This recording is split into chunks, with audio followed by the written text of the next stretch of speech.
Still calling your congressman? Waiting on hold? Hoping someone took your message? Thank you for calling. There's a better way to do this. The MAHA Legislative Tracker lets you browse every MAHA bill. Pick the ones that matter to you and send a letter to your rep with a single click. Search federal, by state, or by the issues you care about most. Take 60 seconds and make it count. Your voice can make America healthy again at mahaaction.org. There was a time when the news delivered truth, It still seems like a dream. when integrity was paramount, I cannot contend that I have always been right or wise. and trusted voices guided a nation. How do you measure such an astonishing moment? Today, the headlines are blurred, the signal lost in the noise of corporate agendas and paid narratives. Vocal anti-vaxxer. Deranged lies. It is humiliating. What happened to the truth? It hasn't disappeared. It's simply moved. The MAHA Report brings you unfiltered, independent journalism covering the issues of the Make America Healthy Again movement. Rediscover the facts and reclaim the truth. Subscribe now at themahareport.com.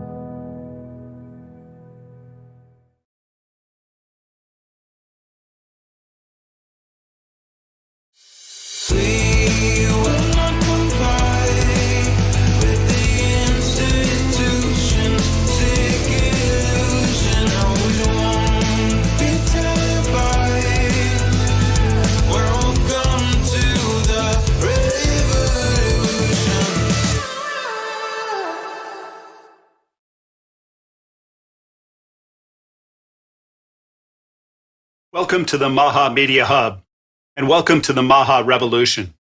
I'm Tony Lyons, president of MAHA Action. So first, if you want to know how you can tell if a movement is winning, look at who starts attacking it and how hard. Last week, the New York Times ran a piece going after the MAHA movement, and it was called, "Has the MAHA Movement Given Up?" They went after Secretary Kennedy and Dr. Jay Bhattacharya, and they say the MAHA movement has failed. But they can't stop writing about us. And they're conceding that we control the narrative, that we've become the story, that we're the important story right now. Here's the first thing you need to know. The person they had write this thing, David Wallace Wells, has a history. Back in 2017, he put out one of the most alarmist climate pieces you've ever seen. The planet's about to become uninhabitable, he said. This entire doomsday narrative, and a whole lot of the claims in that article, he later walked them back, retracted, shown to be wrong. He scared a lot of people half to death with the things that just weren't true. So that's the disgraced, the utterly disgraced journalist that the New York Times hands to pen this article. Somebody with a track record of peddling fear and lies. And as far as I can tell, he never picked up the phone and talked to Jay Bhattacharya. He never talked to Bobby Kennedy. He didn't talk to me. He didn't talk to anybody in the MAHA movement. And he doesn't know the first thing about the people who he is writing about. He just read all the old hit pieces and regurgitated them. He made the rounds with the same kinds of DC lobbyists he probably talked to for the last article, the article that lost him every shred of credibility in 2017. And what's he actually defending? That's the real question. He's defending the status quo. He's defending a system where America spends 2 to 3 times what other wealthy countries spend on healthcare and gets the worst outcomes in the whole industrialized world. This is a failed system. We're the back of the pack, category after category. And we're changing that now. The people this article wants you to keep trusting, keep listening to, keep handing the microphone to, those are the very people who failed their way to the top, who failed this country for a generation. They lied to us. They vilified anyone who tried to tell the truth. They deplatformed them. And this article is just the next chapter in that same story. It's part of the playbook to poison us, censor us, and propagandize us. Think about COVID for a second. We're about 4% of the world's population, and we accounted for something like 16% of the world's deaths. Sit with that. We did just about everything wrong. And the same crowd that got it wrong wants a pat on the back now and a promise that we'll keep doing it their way. That's what this piece is. It's an argument for a failed system that's been keeping us sick for generations, dressed up to kind of look like it's wisdom. And let me tell you what I find funny. They put a thing like this out on a 100-degree day in New York City. Why? Because a scared, sweltering city is exactly the audience for a fear piece. They're hoping it slides right into their narrative. They're hoping you don't read it too closely. They're hoping you don't look at who wrote it. They're hoping you feel it instead of check it. So they're looking at your feelings, because this isn't journalism. It's pharma propaganda. If they didn't pay them, if Big Pharma didn't pay them, they surely, clearly should have paid them. The New York Times operates like a marketing arm for Big Pharma, for big food, for big tech, for big ag. The same companies that have spent decades putting thousands of chemicals into what our kids eat and drink, the drugs and the vaccines that they're forced to take. And you can't have real science without an honest press. You just can't. When a paper that powerful is spewing lies day after day, people's health pays the price. Real people, real families. So why come after us this hard? Simple. Because we're a threat. We're dangerous to the status quo. And the status quo has a lot of money at stake. When they ignore you, you're not a problem. When they attack you, you're obviously winning. And they are attacking wholeheartedly, which tells me all I need to know. Now, here's the part that they'll never understand about this movement. They point out that MAHA, looks fractured, that they don't all agree. And you know what I say? Good. That's the point. That's what MAHA is. We want a system with the widest possible range of ideas, where the best ideas rise to the top because they actually achieve better results. Not because some gatekeeper decided which opinions you're allowed to hear, which opinions make the most money for the biggest companies. Right now, Americans travel all over the world for treatments they can't get here. That's backwards. That's upside down. This should be the country. This should be the city on a hill that people come to from all around the world for the healthiest food, the safest medicine, the most innovative treatments on earth. We led once. This country led once, and we can lead again. That's what MAHA is all about. And their desperate articles show that we're winning and show that they're terrified of us. So we're not going to be quiet. We're never going to back down, and we're never going to stop. This is a revolution in tens of millions of Americans, and they concede that. 25% of the population, 80 million people, have seen too much to unsee it. They suffered too much to forget it. And mark my words, we are up against some of the most powerful and nefarious forces on earth. But we're not afraid.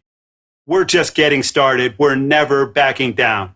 So on today's show, we're going to have an impressive lineup of speakers who've been on the front lines of this information warfare, defending free thought, free speech, and exposing the propaganda and fear porn of the mainstream media.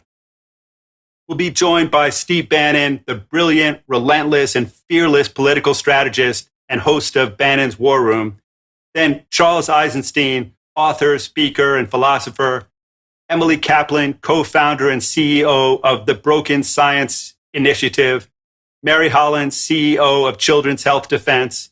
Dr. Eric Berg, known as the Knowledge Doc. Dr. Daniel Pompa, functional medicine practitioner and author. Lee Rosebush, healthcare attorney and pharmacy regulations expert. And Brandon Hoffman, executive director of MAHA Chiropractic Hub. First up, we're thrilled to welcome Dr. Eric Berg. Dr. Berg is, he's earned the title of the Knowledge Doc by becoming a globally recognized health educator with over, and this is an incredible number, 45 million followers across platforms.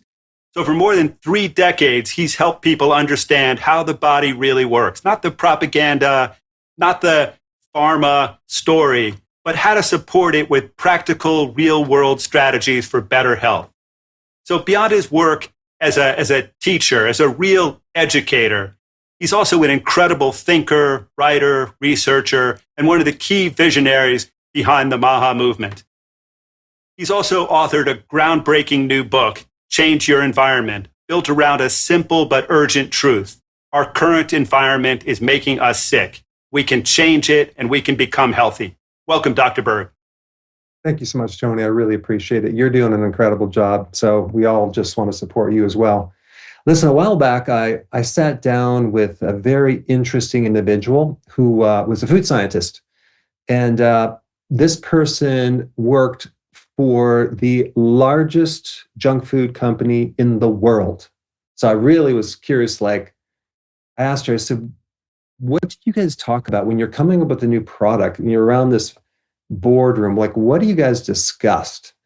And she's like, well, that's why I quit. I said, what? And she said, yeah, it's pretty much a conversation about how do we design foods to get people to keep eating it. And I wasn't surprised, but it's really all about we have to get people to have this what's called a bliss point, which is a perfect combination of chemicals, salt, sugar, and fat to create just an explosion in your brain. But what happens is, like, she just quit because she has kids, and she says, I don't want to do this for my kids anymore. And what I realized is ultra processed food is not just cheap food. It's not just poor quality junk food. It's something more than that. It's something very, very engineered intentionally for you to keep eating it. And this is what we're up against. So there are scientists who their entire job is just to perfect the mouthfeel, to put all sorts of artificial sensations in these flavorings that were never, ever in our environment, ever from the beginning. So when you consume them, it's like an explosion to your brain, and you're like, wow, what is this? I need to keep experiencing this with these spikes in dopamine, and it creates addictions. So at the same time, they're pushing this PR narrative, which there is no one bad food, everything in moderation. Health problems are more about portion control and just controlling your calories, which is all aligning with what they're doing, because you can't control your calories when you're eating this food. So basically, we're eating lab food, we're giving it to our kids, and these kids, you're not up against willpower and discipline. That's kind of like pushed out the door. You have this 9-year-old going up against a product that's been designed by a team of scientists working really hard to keep this person addicted. And who's going to win? So I also want to kind of cross over into a very common disease. It used to be called non-alcoholic fatty liver disease, but doctors had to invent it because they're finding the exact same damage that liver created, that alcohol created, actually in people that never drank alcohol. But it creates the same exact effect, especially on children. So, of course, I think most people know refined sugar, refined starches, especially fructose, can create the same damage as alcohol to your liver. And fatty liver is now one of the most common chronic liver diseases in American children. Up to 5 to 8 million kids have fatty liver disease. And sometimes it can progress to inflammation and scarring and even cirrhosis. I mean, in childhood, are you kidding me? And then, of course, along with that, we have type 2 diabetes, which we used to call it adult onset, right? But now it's in children. Like in the last 16 years, it doubled in teenagers. So we're giving this new generation of kids, a liver that is matching what alcohols used to do to their liver. So it's terrible, terrible. We can all just argue a lot about what we disagree with in MAHA, but I think most people agree on what MAHA is doing for the kids.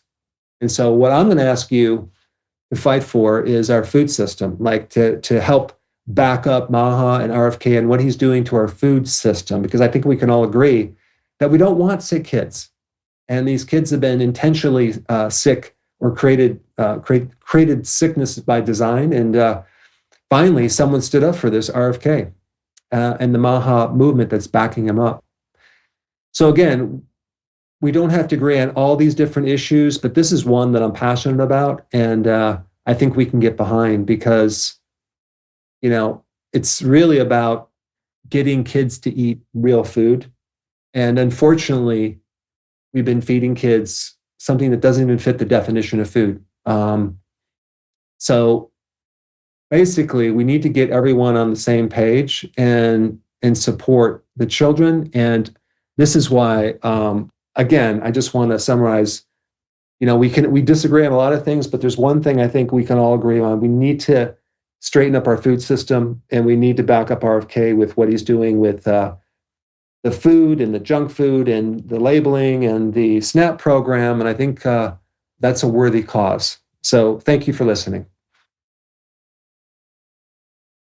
Thanks, Eric. And, it really is shocking that there are these people who are sitting around saying, how do we brainwash people to eat food that they were never intended to eat, that no human being should put into their body?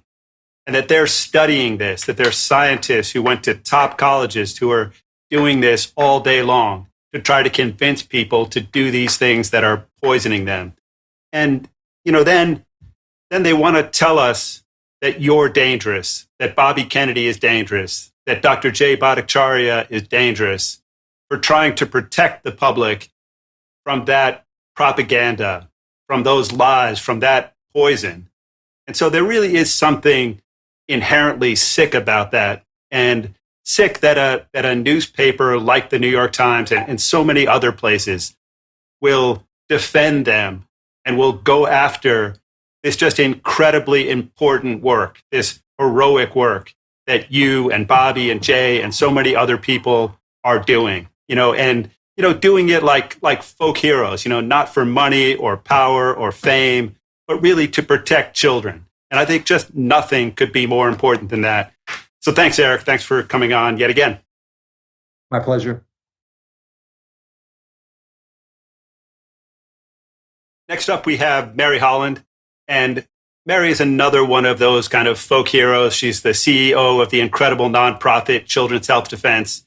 She's a prolific author, former professor at NYU School of Law, and, had just, a lot of choices for what she could do with her life, just a real success story. But she decided to fight to protect children against some of the most powerful and nefarious companies on earth. And she's been doing this for 2 decades. Just an incredible person, and great to have you on again, Mary. Tony, thank you so much. It's an honor to be here. So I want to talk about something that happened last week. Last week, a young mother, 23 years old, was indicted for murder of her twins who died at the same time in May 2025. So in May 2025, she had listened to the advice of the medical community, listened to the American Academy of Pediatrics. She took her twins dutifully to the doctors, and they gave the twins hepatitis A, diphtheria, tetanus, pertussis, DTaP, and flu shots at the same time, even though the mother, Andrea Shaw, told the healthcare professionals, there's a family history of adverse reactions to the flu shot in my husband's family. They said, no, it's no problem. We're just going to give the twins these vaccinations. They also gave the twins at the same time a fluoride solution on their emerging teeth. The twins were 18 months old. They were toddlers. They had been born prematurely. The twins go home. And a couple days later, the twins are in terrible shape. They're listless. Their lips are turning blue. And Andrea Shaw, the mother, calls her mother. She calls her mother-in-law. They say, get these twins to the emergency room right away. They're really in trouble. She takes them to the emergency room, and the emergency room documents that they are having a post-immunization reaction. In other words, plain English, they are having a vaccine injury. The hospital looks at them for a couple hours, gives them Tylenol, which we're now understanding is very problematic, has them take a popsicle. If they don't vomit, just send them home. The kids rally, and then the kids die on the same day.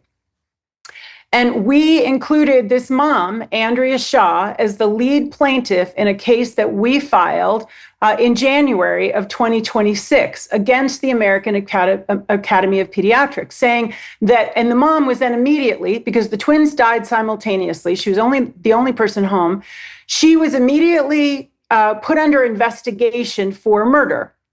She was interrogated. Her husband was interrogated. They, lied to each of them about potential motivations of the other. And she remained under investigation for 14 months. She just gave birth to a new baby. She was indicted. She's in jail outside of Boise, Idaho. She is separated from her newborn. She was nursing her newborn. She cannot have any contact with the newborn or her family. A $2 million bail has been posted for this woman. And as I started to say before, she is the lead plaintiff in a case that we filed against the American Academy of Pediatrics. Why? For racketeering and for fraud. The American Academy of Pediatrics has been telling pediatricians and parents for decades that vaccines are safe and effective. There's no problem giving lots of vaccines at once. It doesn't matter if your baby was premature. It doesn't matter if your baby's sick. It doesn't matter if there's a history of adverse reactions in your family. All of that is the indoctrination, the narrative that AAP with pharma funding it have been telling the country. And of course, I'm sure many of our viewers know the medical community and the pharmaceutical industry have absolute liability protection for any vaccine injury and death. And so what we said in this complaint is it was foreseeable that they would, in fact, investigate a parent for murder because they can't accept the reality that vaccines are actually a very dangerous product and can lead to injury and death. Even though, in this case, the hospital itself documented days before these twins' deaths that they had suffered a post-immunization reaction. So I'm telling you this because it's all over the media, and the media, Tony, is all about the narrative. It's all the fault of Bobby Kennedy, who founded Children's Health Defense. It's all about those crazy anti-vaccine people at CHD who have the temerity to believe that a parent could be telling the truth about the death of their children. When she took them for the vaccines, she took them back when they were doing poorly, and she tragically found them dead. So I hope that we'll all be following this, and I hope that we'll all recognize this woman must be presumed innocent by the legal system. The prosecutor's office must prove beyond a reasonable doubt that she actually murdered her children. But the likelihood is it's at least a very serious possibility that this is actually going to go to trial in Piatt County in Idaho. So definitely please stay tuned. We will be keeping people informed. Yeah, Mary, it's just such a terrible story. And it just shows that, nothing is off the table, that there's no depth to which they won't sink. And, these are dangerous people and they're powerful people, and they've been poisoning all of us for a very, very long time. And, they know that we're at war, and they know that we're winning this war, and they are desperate. But what they don't know is that you and so many hundreds of people, thousands of people watching this today, listening today, are never going to quit. That this is life and death. So we will never stop. We will never quit. And, these are horrible lies, disgusting government collusion, and, that they're going after the most vulnerable people. They're going after the victims, and they're protecting these companies and this organization, the AAP, that doesn't need their protection. These companies have liability protection. They shouldn't have it, but they do have it. And so instead of going after them, they're protecting them even more. And it's just incomprehensible. The level of just how horrible it actually is. So thank you for the work that you do, and thank you for standing up to these people, because somebody has to do it. And that's the story that I think you really tell, that don't wait for somebody else. It's you. Somebody has to do it. Each and every one of us has to stand up. So thanks, Mary. Thanks, Tony. Next up, we have Steve Bannon. And, Steve is just a brilliant, relentless, and fearless political strategist. And he's the host of, Bannon's War Room. Like Bobby Kennedy, Steve has been called the most dangerous political operative in America. That all of us, we're all dangerous. Steve Bannon is dangerous. Bloomberg says that. And, he's one of the most controversial political thought leaders in the world today, because he's not afraid of anyone. Like Mary, like Bobby, like so many others here today, he's not afraid of anyone. And he's a former Navy officer, former investment banker, But above all, he's just a patriotic American, doing what he believes has to be done. So, Steve, thanks for joining us today. Thanks, Tony. And look, I think if I can, in a nutshell, say, I don't think we're fighting hard enough, and I don't think we're fighting loud enough. And I think we're not breaking enough furniture, and we're not demanding people respect the MAHA movement and know how powerful it is. I really knew almost nothing about these issues years ago. I'm an economic nationalist, a populist. I know about capital markets and economics and national security. And, the border, my time at Breitbart, I learned about immigration, taught myself all the issues about that, but really didn't know much about healthcare or, food as medicine, any of the key issues with Make America Healthy Again. I didn't understand it, didn't have any interest. But it was after starting the War Room and then President Trump's, during the pandemic, when we became War Room Pandemic and the show exploded, that I started to meet Mary Holland and Tony and other people. And I realized there's a natural fit between the MAGA movement and Make America Healthy. Why? The central thesis of both movements is exactly the same. The managed decline of our great country by an elite that has a vested interest, economic interest in that decline. And the Make America Healthy Again movement at its heart is a populist movement against failed institutions. And you can see this in this New York Times story that came out that tried to eviscerate the Make America Healthy Again movement.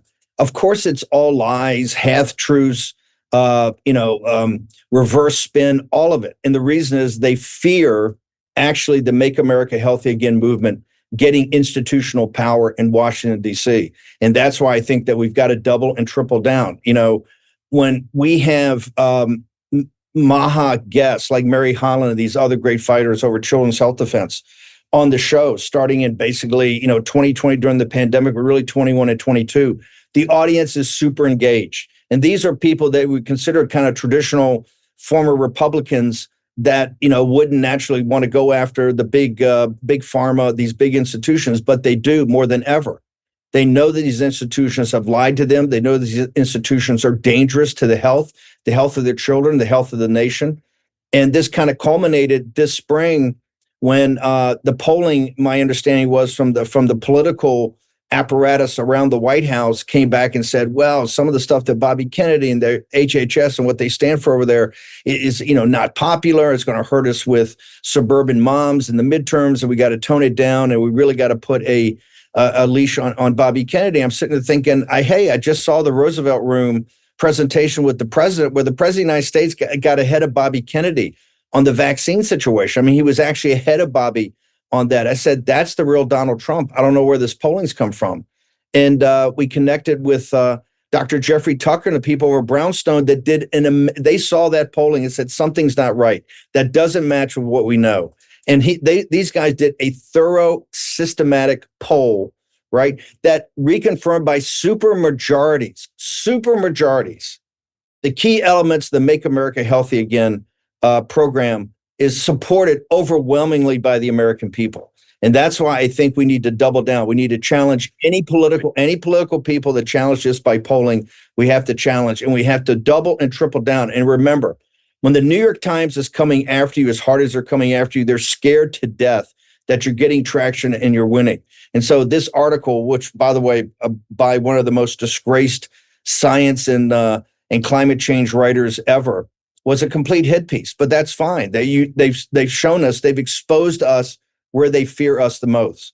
And I think right now, Make America Healthy has so much leverage because, quite frankly, we can't carry the midterms unless we put together the coalition that had the greatest political comeback in history back in 2024. We can do that, but we have to do that by helping Make America Healthy achieve its goals. Your movement is at the top of the first inning, and it has so much change, and you're supported by an overwhelming majority of the American people. And we know with all the polling now that 50% of the American people challenge and question much of what happened during the pandemic, that the more information that Mary Holland and others of you get out there, and we're prepared to be that platform, and I know Tony's prepared to use his book publishing operation, that the more the American people see the truth, the more they come to our side. So I think we're at the very early stages of, but I would say we haven't been loud enough, we haven't been tough enough, we haven't been relentless enough, and if the New York Times put a scare piece out, a scare piece like this, we ought to really give them something to fear. And so my point is, we ought to double and triple down right now. Yeah, Steve, we're going to give them a lot to fear. And it's just a fact that half the country now knows that they've been lied to, that they were poisoned just time after time, that their children have been poisoned. And, you didn't know much about MAHA, maybe 5 years ago, but you studied and you listened and you learned like every American should do, like every parent should do. And, you've now been at the front lines of this battle. And, your posse, the War Room Posse, they're a model for this incredibly dedicated, tough group of people who are never going to back down, not back down to anybody or anything. And that's what the MAHA movement is. And the MAHA movement, like you say, we have to get tougher and tougher and tougher and never give up and never quit, because this is the future of mankind that's at stake. And I think that, you've been an incredible partner in this whole program, in this whole battle. And I'm just grateful. And I want everyone watching this to know that you've had just everybody on, just dozens of people on. And it's been so important.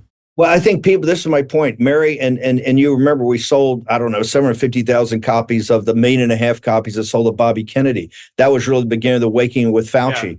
What people, they love when we get them information. Everybody that's coming on today in the audience, if you've got a cause in the MAHA movement, come directly to me. We'll figure out how to get you on War Room. And one thing we do know is how to take information and weaponize it. And right now we need to weaponize the information that the MAHA movement has to put the fear of God in the established order, because the established order is corrupt. It's destroying this country. It's making this country more unhealthy every day. And so we ought to put the fear of God into them. We're open for business with you guys. Just let us know. Thanks so much, Steve. Thank you, Tony. Thanks, everybody. Next up, we have Dr. Daniel Pompa.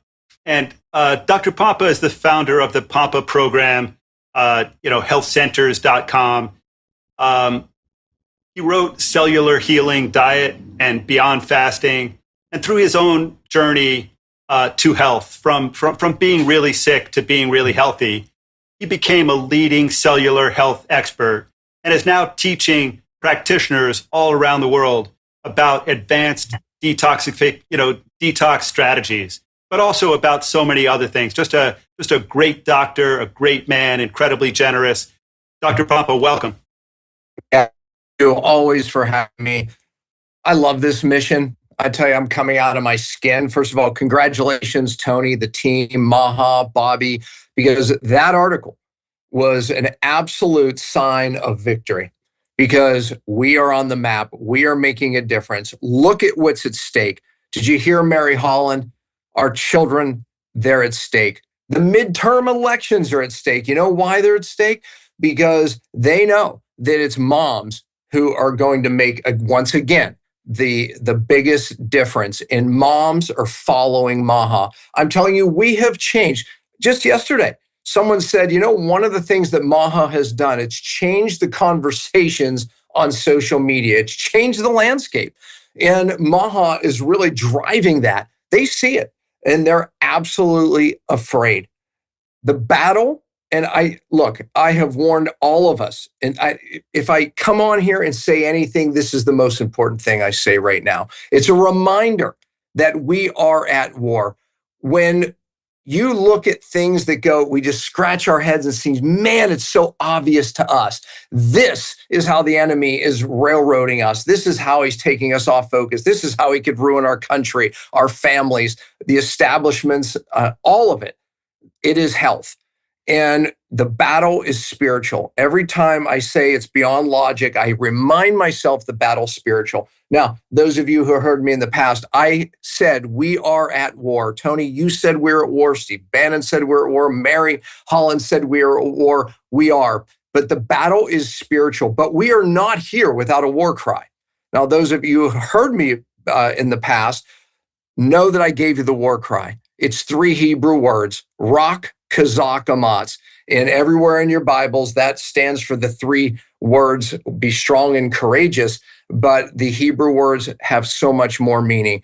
The word rock literally just means if you just do one thing, and I challenge everyone, if you just do one thing.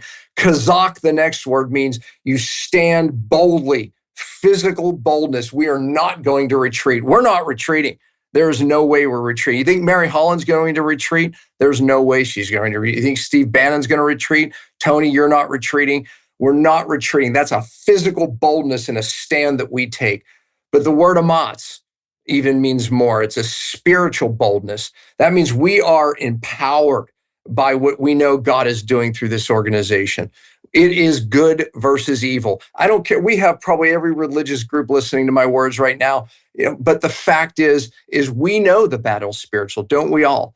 And we know that we will win if we understand that the battle's spiritual. Ra Kazakh Amatz, if I paraphrase it all put together, it literally means God goes before us. He empowers us. He gives us the strength. When someone's about to move into a promise, God spoke Ra Kazakh Amatz, to the person through somebody. So we speak it. That's the war cry that God gave us, and that is the war cry that we will fight. Listen, MAHA has made a difference. Steve said he didn't even understand these things, these concepts before MAHA. Well, it's not just Steve, it's the populace. I'm telling you, we have made an impact, even of just bringing back the focus of where does health come from. It is more about prevention. MAHA woke up our society that it's not about just yet another drug.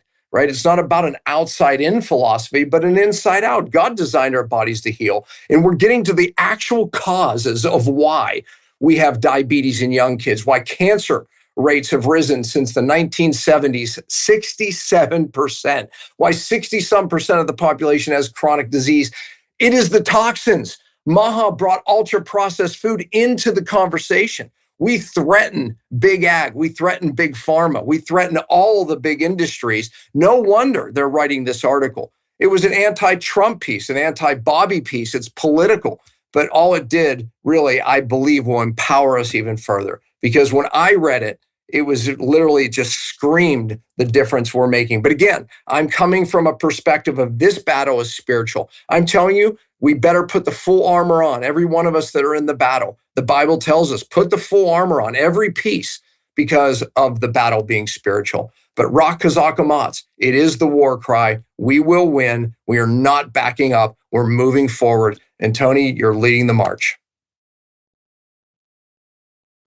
Thanks so much. And, it's a great point. This is a spiritual battle, and MAHA is winning this battle. We really are winning, and we're winning it to a great extent by changing millions and millions of people's minds, by getting them to ask questions, not by demanding consensus, but by getting them to be curious, getting them to question everything so that they can have better outcomes. And, like we've all said, we're a danger to the people who poisoned us and lied to us and brainwashed us.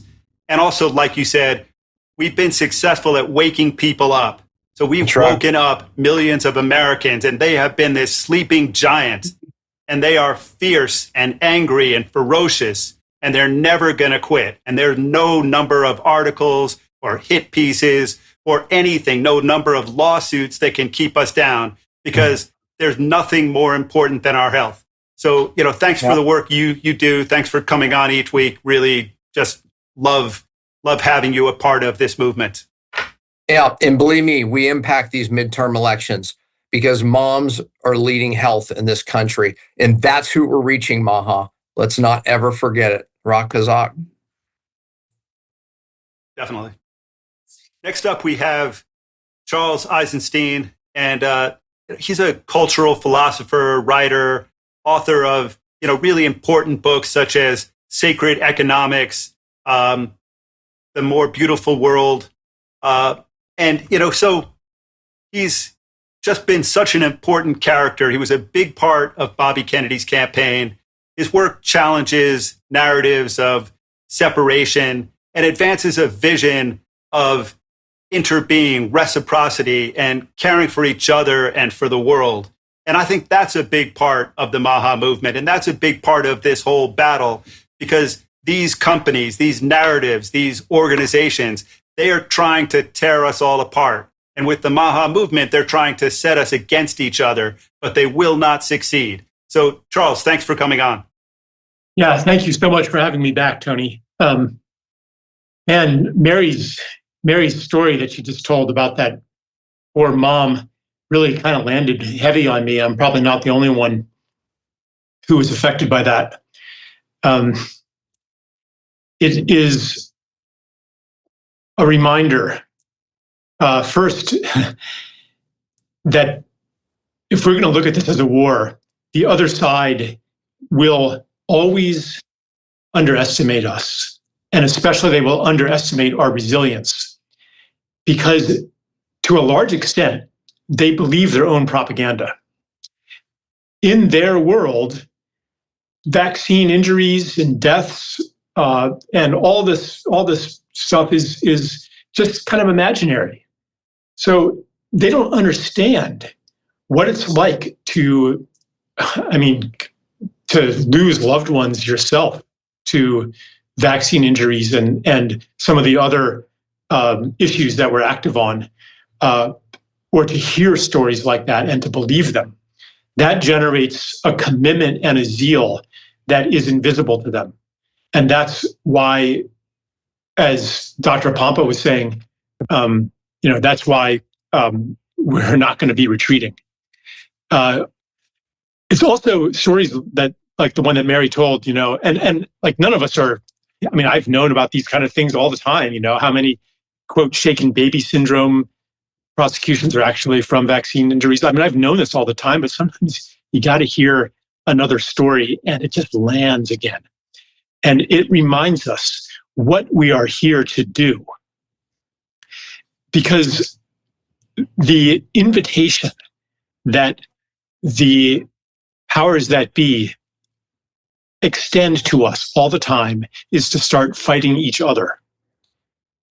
Oh, I don't want to be associated with this person in MAHA because they have a different view on the Iran war. They have a different view on immigration or whatever. Like this, they invite us to replicate the pattern that has rent our entire society into warring camps, that divides the population and expends all of their energy fighting each other when unifying issues go neglected. And these were some of the issues that carried Bobby to such success in the campaign. Well, that phenomenon of division in the American public, we don't want to see that replicated in our own movement. So that's why stories like the one that Mary told, they kind of anchor us into unity, because they're like, okay, what are we actually doing here? Now, I also want to extend that perception, that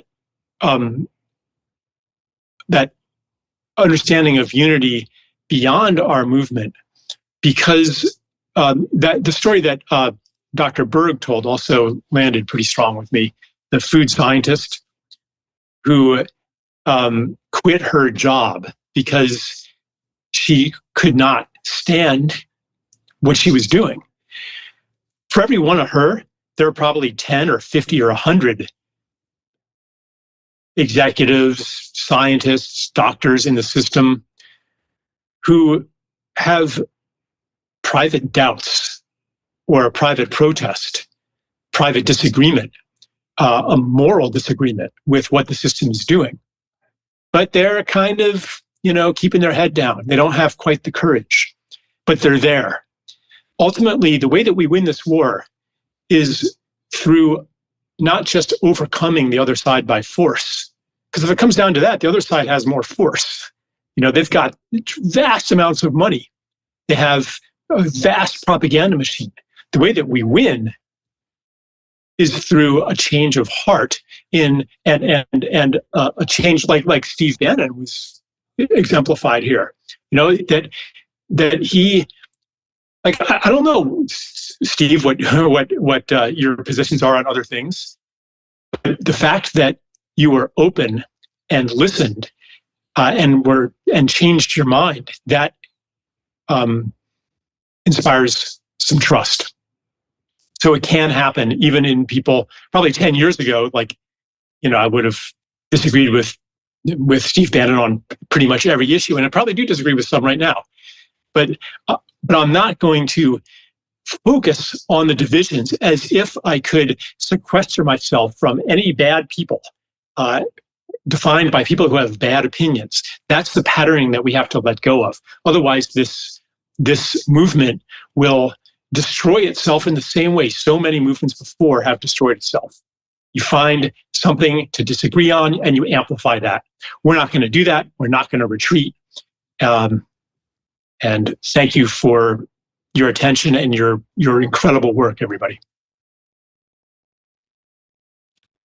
Thanks, Charles. And yeah, I mean, I really think that disagreement is a strength, and it has more durability than a sort of a monolithic sort of a narrative that people are forced to follow unconditionally, because then something comes along and it shocks them, and then they just don't know what to do.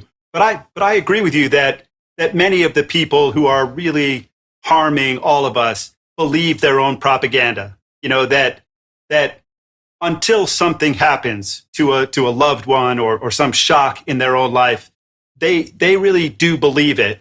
But the point is that they're doing it for money or for power or for fame.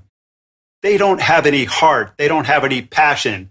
They don't have any real direction. They don't have any spirituality. And I think ultimately they're just mercenaries. And so that leads them to a position where they just can't win. There is no staying power to that. Money can only take you so far. You have to believe in something. And I think the people watching this show and the people on today, we believe in something and we're united by that, even though there are all kinds of things that we disagree on. But we believe in curiosity and honesty and questioning authority and fighting propaganda and lies and brainwashing. And so I think that really makes us strong. That makes us powerful. And so I think that you really nailed it there. And thanks for coming on again. I hope you come on many more times. Next up, we have Lee Rosebush. And Lee is a defense attorney. He has in-depth knowledge of and experience working with biologics.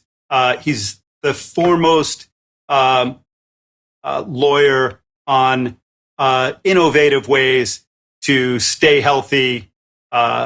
He's presented numerous times at FDA hearings on peptides, and he's advised on stem cells. So he's been right in the middle of and is a member of and a leader in all kinds of associations and pharmacy groups.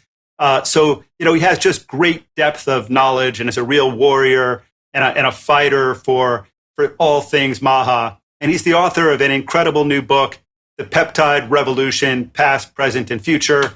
Welcome, Lee. Great to have you on. Tony, it's great to be here, and I greatly appreciate you. And thank you for the shout out for the book. So to go ahead and get a little started, from last time that we had talked about, obviously we were here when Bobby made his announcement related to peptides, and we've got some good news from that. We've made a lot of progress on the movement push in the access for these peptides. But I'm here really to be able to ask all of you, right? Whether you're social media folks and you've got a strong power on social media, or whether you're with grassroots, we need your help. For those that don't know, on the peptide discussion, the deadline for written submissions to the FDA is tomorrow. And it's literally 11:59 p.m. tomorrow evening. For those that are interested in helping, here, I would drastically, really could use your help to be able to go to our website. It's pepmed.org, PEPMED.org. It is for the American Academy of Peptide Medicine. Think of it like the American Heart Association, but for peptides. And if you go there, there's a web page at the top, and you've got the ability to click on that and send a link and a note directly to the FDA, directly to be able to help support Kyle, and to be able to directly help Bobby, to be able to, for folks to understand why it's important for us to have access to these peptides. So far today, you've heard a lot of stories about disagreement and fights, and it is a good thing. But there is one thing that has echoed across everybody, whether it is Mary talking about vaccines, whether it is Steve talking about the rights to fight, whether it was Dr. Papa talking about children. And what it comes down to is medical freedom and medical liberties. And that's in essence what this is all about. It doesn't matter if you're trying to stand up to say whether I do or do not have to take a vaccine. It doesn't matter if we're up to standing that same discussion on ivermectin, hydroxychloroquine, vitamins, peptides, stem cells, or anything else. When it comes as a pharmacist, I can tell you first, the most important relationship is the one between the prescriber, the pharmacist, and the patient. And in essence, that's what this fight comes down to tomorrow.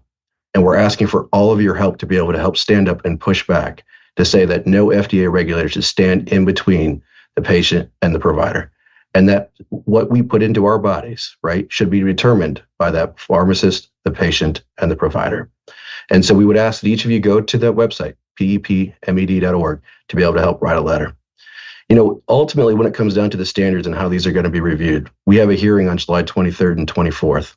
There are 4 peptides on the 23rd, BPC, TB500, MOTC, and KPV, and 3 on the 24th.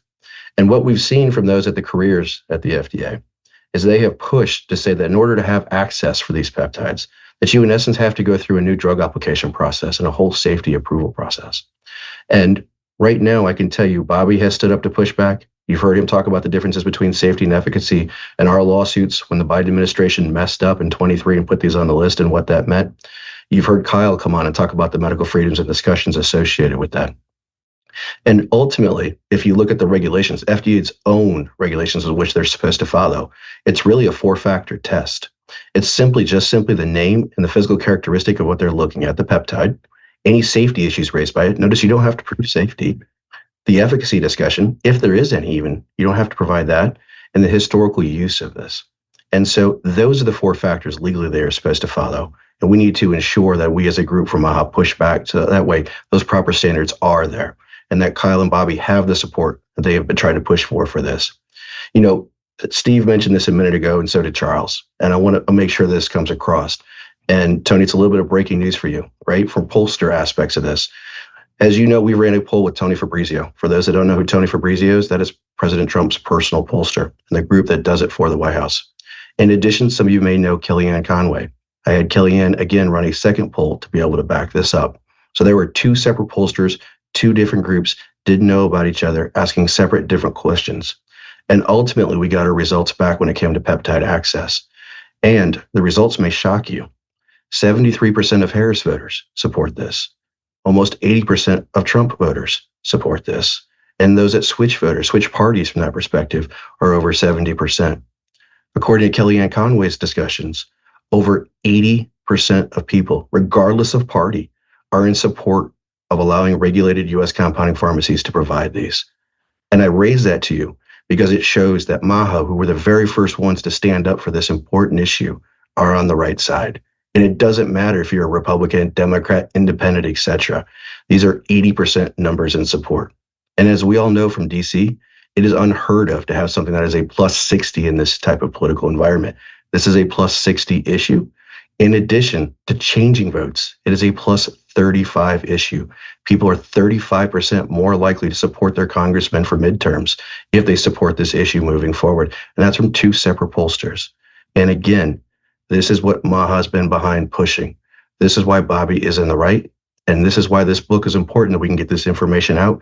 And I would ask all of you to please go to pepmed.org to be able to provide the support for Bobby and Kyle as we move forward with this, because that deadline is tomorrow.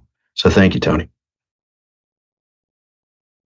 Thanks, Lee. Yeah. And once again, that's pepmed.org, PEPMED.org. And, medical freedom is really at the heart of the problem. And, like you said, take whatever you want, do whatever you want, listen, learn, study, talk to your doctor, and make your own decision.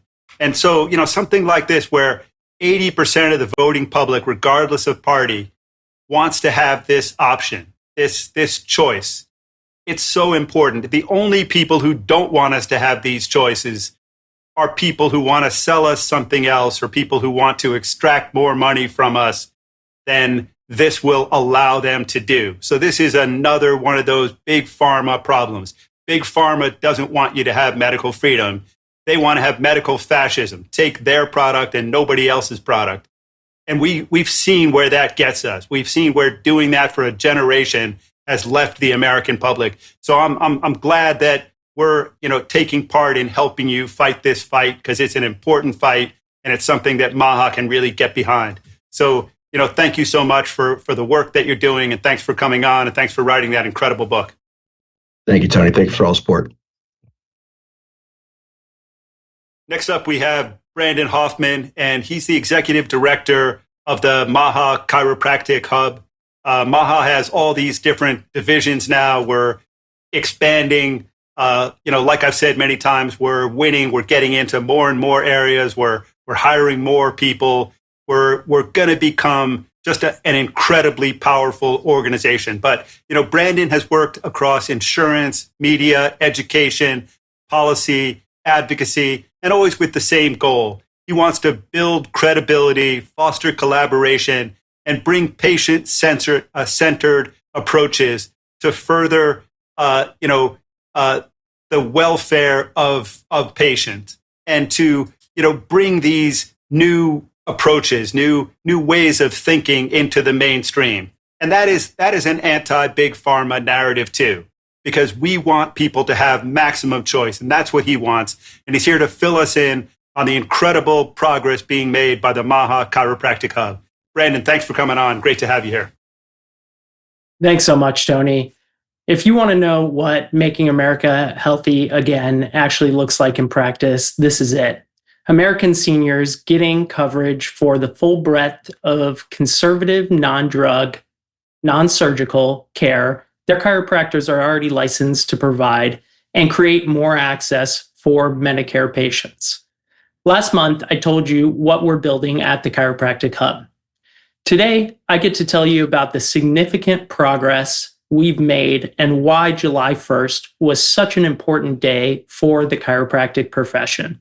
On July 1st, the American Chiropractic Association, the International Chiropractors Association, and the MAHA Chiropractic Hub signed a formal agreement committing to one shared mission: modernizing Medicare for chiropractic.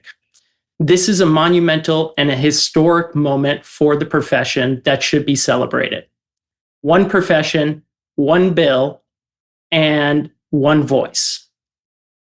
The people this is really for are our American seniors. Here is what most people don't realize. Chiropractic became a Medicare benefit in 1972, and Medicare still treats chiropractic like it's 1972.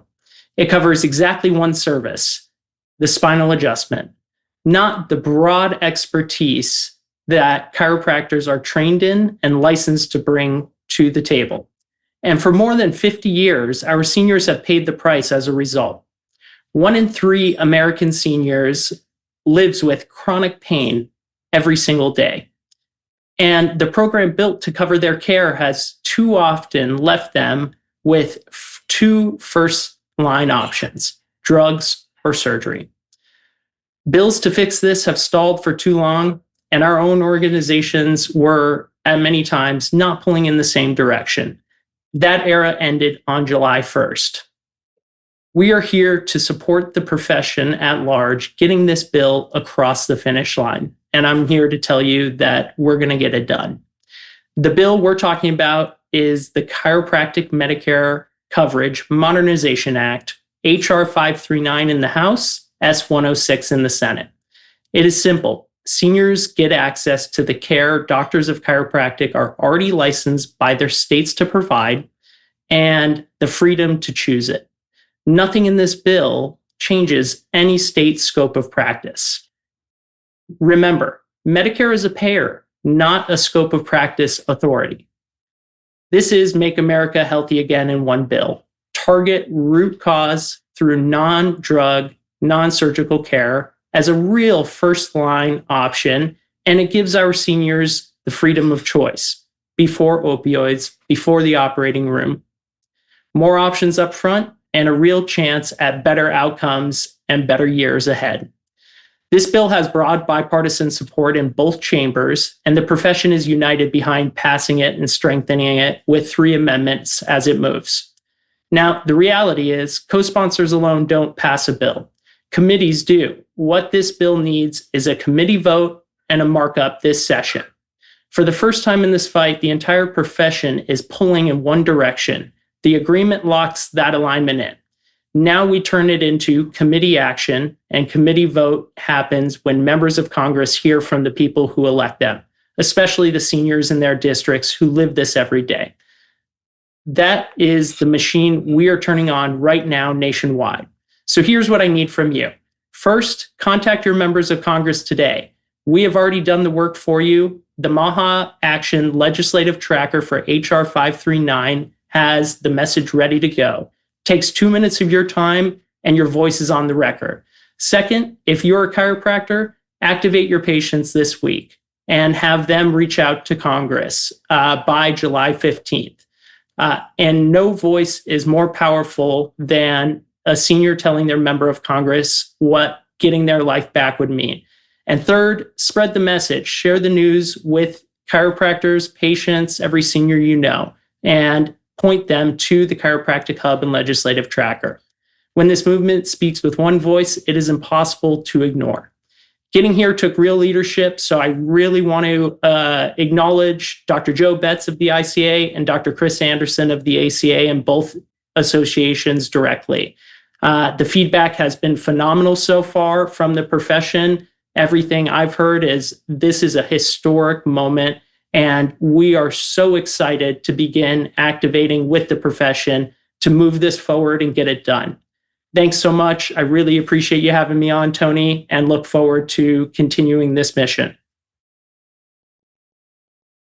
Thanks so much, Brandon. And it's clear that you're really just doing great work, and it's such important work, protecting seniors, protecting their ability to choose and to have better options and to get better outcomes. So, please, everybody watching this show, call your congresswoman, get everybody to contact your Congress people and get them to take a close look at HR 539. It's really an important thing. Please help us with this and let's get it done. Thanks a lot, Brandon. Thanks for coming on. Thanks so much. Appreciate you having me. Next up, we have Emily Kaplan, and she's an expert in strategy and communication and the CEO and co-founder of the Broken Science Initiative and MetFix. And she's built a platform to teach people about the systemic failings of modern science, focusing on health, modern medicine, and then offering alternative, accessible approaches based on clinically significant outcomes. So, that's right in line with what MAHA does. She's written 2 books, produced for ABC News, 2020, Primetime, GMA, just a great media personality. And I've watched her on some shows, just doing a great job. Emily, thanks for coming on. Well, thanks for having me. And I have to just admit that I'm kind of winging it here because I just landed and just got into my hotel room. So I hope that the internet is working and you all can hear me. I also didn't realize that I was sort of like presenting something. So I thought I would just sort of riff on a couple of ideas that have come up a little bit and talk a little bit about this New York Times story shared with me, basically saying that, MAHA is collapsing and give some feedback. So my background with Broken Science is really the research arm for MetFix. And we have done a very deep dive into things like the replication crisis and statistical manipulation and looking at peer review and the problems that are there. And then MetFix is really primarily gyms. So we have about 130 locations where we're teaching personal trainers to reverse chronic disease. And we are having wild success a year into this, where we're seeing disease reversal from women who have osteoporosis who were told, like, you're never going to improve your bone health, to lots and lots of people with type 2 diabetes coming in, 10 years of type 2 diabetes, being told this is a medication management path, and getting off their medication and normalizing their A1C in as little as 5 months. So I really want to make the message very, very clear that I think from my lens of having been an investigative reporter, the issues that MAHA is pushing are not controversial. They are universal principles of health that every human wants and every parent wants for their children. And this idea of controversy is the tool that is being used against all of us. And I think the louder that we can all be about the successes that are happening, the better, because I think that really tamps down on the negative narrative, which is entirely funded by pharma, from my estimation. So I think, I could certainly talk more about what's happening at Medfix, but because this New York Times story just came up while I was in the car ride on the way from the hotel, I thought I would just dig in a little bit. So this is a very superficial analysis, but one of the things that always comes to mind for me is, what are the sources being used? And quite frankly, this New York Times piece looks like sort of AI chatbot slop. The sources that they are referring out to don't actually line up with the statistics that they're using in the piece, which is sort of flag one. They say they have this sort of silly thing about Jay Bhattacharya saying that people want to be healthier, like that's a negative. Of course they do. They try to go into some of the COVID stuff. And I think, a lot of people may not even realize this, but according to the CDC, 100% of COVID deaths were people with a comorbidity. Those comorbidities are chronic diseases. Those are things that we can actually address. And I think Bobby and, people working so hard at HHS are, through the dietary guidelines, through the approval of things like peptides that are going to help people, through a lot of these different things. As somebody who looked at women's health pretty intensely for a few years as a journalist, I can tell you, like, the stuff that's happening with women's health now, nobody really thought was ever going to happen. There are a lot of really powerful things to celebrate. But just to give you some idea of this New York Times story, some of these things are just outrageous. Like, they basically say that everybody was in favor of lockdowns. And then you look at the study that they're citing, and it's nowhere near.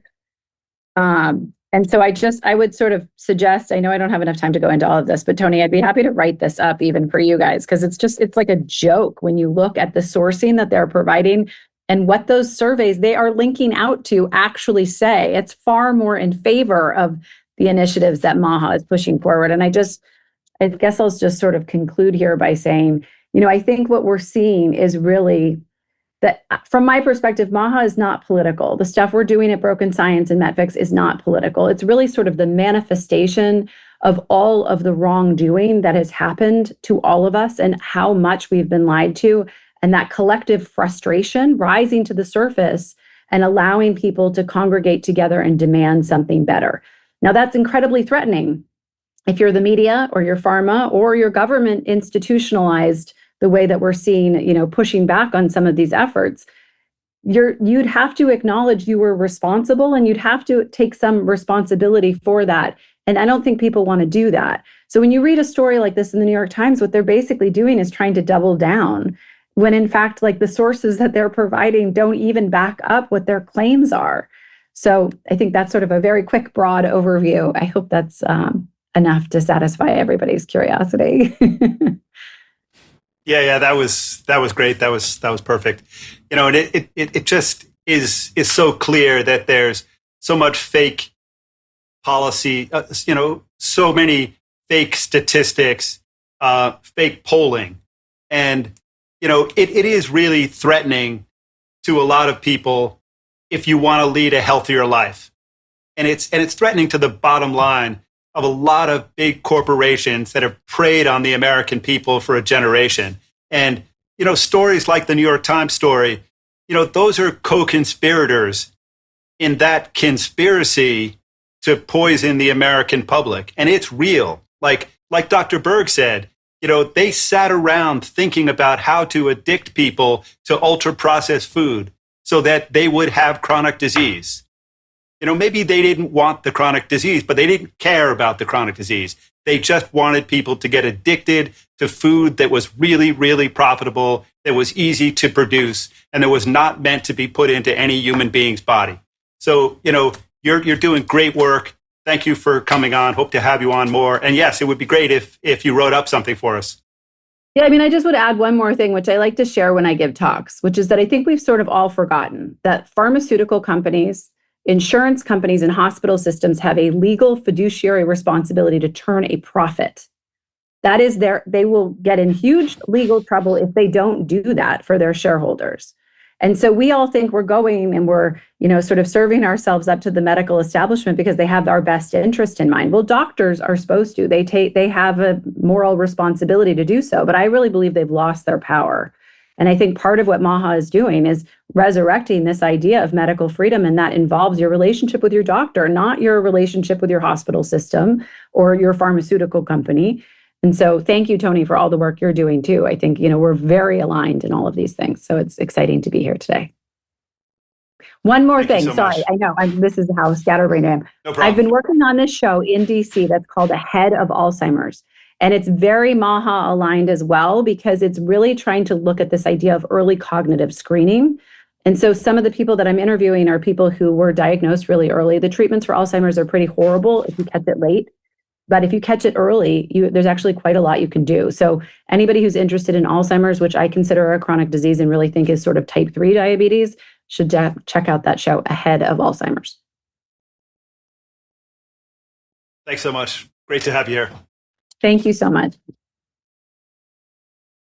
So thank you, for joining yet another, it's our 26th now, MAHA Media Hub. And, and as always, I just want to thank all of our speakers. This is an incredible group of speakers, and, they are just so dedicated and working so hard. Eric Berg, Mary Holland, this entire group, and Steve Bannon just having so many of our, MAHA warriors on his show week after week, just an incredible ally in all of this. But before you go, I've got some exciting news to share. And this week, MAHA officially launched MAHA membership. And it's a brand new way for people who really care about the MAHA movement to get closer to the movement. And that's an important thing. Like we have to have a community, and we have to build a real army of people who are like-minded. And, like Charles said, not people who all have the same perspective, but people who are all open to ideas, people who are curious, and people who question, and people who want to challenge the status quo. And, that's what MAHA is. And so, the MAHA membership is an important way to stay connected. So I just really want to encourage all of you to post about this, to help us get this message out so that we can get millions and millions of MAHA members, so that we can become a more and more powerful organization just to get the things done that we have to get done in this world. And, that's what this is all about. So let me just say then that, membership has, right now we have 250 membership spots in honor of the 250th anniversary of this incredible country. And we expect them to fill up fast. The tiers range from $60 a year up to $6,000 a year. And each of them offers its own set of perks. But, mainly it's an opportunity for all of you to get more involved. And so that's what I really want to stress is that, join at a level that you can afford, do what you can, but really become part of this movement, because that's what will give us power, and that's what will change outcomes for millions and millions of people in this country. So we're excited to, welcome all of you and to get people to join. So, once again, really think about joining MAHA, becoming a MAHA member, and helping us find other people to do the same. So go to mahaaction.org, and, join to, and then look at all of the options that are described there. There's much more than I described, but this is a really important thing. Sorry to say it 5 times, but just really critical to the future of this movement. So then I'm just going to say a few last things. This movement is getting more and more powerful. And as we get more powerful, organizations like the New York Times, like the AAP, they're going to attack us. And they're going to attack us really wholeheartedly. And all of you ought to recognize that, like so many people who came on today said, that's a sign of success, not a sign of weakness. That we are winning this battle, and we can come together and we can continue to have victory after victory. And HHS is doing just incredible work Bobby Kennedy, Stephanie Spear, the whole team there, Dr. Oz, all of them. They are doing such incredible work and getting so little credit for it. And they're doing it for the best of reasons. They're doing it because they care about the health of their fellow citizens. So let's all support them. Let's post about them. Let's do everything we can to encourage them and to back them and to send the message that we're behind them 100%, even when we disagree. So important. So following this call, you're going to get an email with a recording of this whole show today, and with clips that you can repost. Please share this content. That's a part of us becoming more and more powerful. Thanks once again for joining us, and hope you have a great end of your day today, and look forward to seeing you next Wednesday at 4 p.m. America's children are sick, and moms have been betrayed. The time for empty promises, long past. Now is a time for action. MAHA is the most powerful force of collective action in generations. The grassroots power of moms and activists has created an army of health warriors with more reach than all mainstream media combined. Together, we can end the chronic disease epidemic. MAHA's influence is reaching millions. It's reaching Congress. And that energy, these chain reactions, are working. How about Operation Stork Speed? Dozens of food companies removing toxic ingredients. I plan to lead by example. MAHA is now. We're talking about how to change the culture. The American people want America healthy again. It is a renaissance moment in health in America. For health, freedom, and the truth. Join us at MAHA Action.